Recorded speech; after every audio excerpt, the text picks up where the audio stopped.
قوم عاد ایک ایسی قوم تھی جو بڑے طاقتور تھے۔ 40 ہاتھ جتنا قد، 800 سے 900 سال کی عمر۔ نہ بوڑھے ہوتے، نہ بیمار ہوتے، نہ دانت ٹوٹتے، نہ نظر کمزور ہوتی۔ جوان تندرست و توانا رہتے، بس انہیں صرف موت آتی تھی اور کچھ نہیں ہوتا تھا۔ ان کی طرف اللہ تعالیٰ نے حضرت ہود علیہ السلام کو بھیجا۔ انہوں نے ایک اللہ کی دعوت دی، اللہ کی پکڑ سے ڈرایا، مگر وہ بولے، اے ہود، ہمارے خداؤں نے تیری عقل خراب کر دی ہے، جا اپنے نفل پڑھ، ہمیں نہ ڈرا، ہمیں نہ ٹوک۔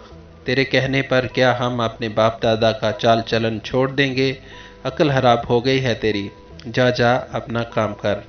تیرے کہنے پر چلیں تو ہم تو بھوکے مر جائیں۔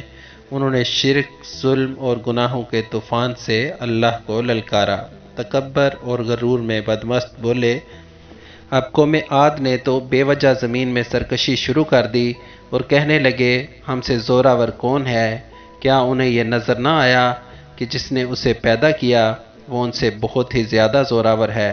وہ آخر ہماری آیتوں کا انکار ہی کرتے رہے۔ کوئی ہے ہم سے زیادہ طاقتور تو لاؤ نا، ہمیں کس سے ڈراتے ہو؟ اللہ نے قحط بھیجا، بھوک لگی، سارا غلہ کھا گئے، مال مویشی کھا گئے، حرام پر آ گئے، چوہے، بلی، کتے سب کھا گئے، سانپ کھا گئے، درخت گرا کر اس کے پتے کھا گئے، لیکن بھوک نہ مٹی، نہ بارش ہوئی، نہ قطرہ گرا، نہ غلہ اگا۔ پھر تنگ آ کر اپنا ایک وفد بیت اللہ بھیجا۔ ان کا دستور تھا کہ جب مصیبت آتی تو اوپر والے کو پکار اٹھتے، جب دور ہو جاتی تو اپنے بتوں کو پوجنے لگتے۔ بیت اللہ وفد گیا اور کہنے لگا، ہمارے لیے اللہ سے دعا کرو کہ بارش برسائے۔ اللہ نے 3 بادل پیش کیے، کالا، سفید اور سرخ۔ اللہ نے فرمایا، ان میں سے ایک کا انتخاب کرو۔ انہوں نے آپس میں مشورہ کیا کہ سرخ میں تو ہوا ہوتی ہے، سفید حالی ہوتا ہے، کالے میں پانی ہوتا ہے، کالا مانگو۔ اللہ تعالیٰ نے کہا، واپس پہنچو، بادل بھیجتا ہوں۔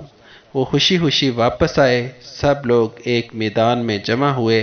بادل آیا، وہ ناچنے لگے کہ اب بارش ہوگی، قحط مٹے گا، کھانے کو ملے گا۔ کیا پتہ تھا کہ وہ بارش نہیں، اللہ کا عذاب ہے، جو تم ہود سے کہتے تھے کہ لے آ، جس سے ہم کو ڈراتا ہے۔ اس بادل میں ایسی تند و تیز ہوا تھی کہ جس نے ان کو اٹھا کر مارا، ان کے گھر اڑا دیے۔ 60 ہاتھ کے قد اور لوگ تنکوں کی طرح اڑ رہے تھے۔ ہوا ان کے سروں کو ٹکراتی تھی، اتنی زور سے ٹکراتی کہ ان کے بیچے نکل کر منہ پر لٹک گئے۔ بعض لوگ بھاگ کر غار میں گھس گئے کہ یہاں تو ہوا نہیں آ سکتی، مگر میرے رب کا حکم ہو کر رہتا ہے۔ ہوا غار میں بگولے کی طرح داخل ہوتی اور ان کو باہر اٹھا کر پھینک دیتی۔ اللہ نے فرمایا، کیا کوئی باقی بچا ہے؟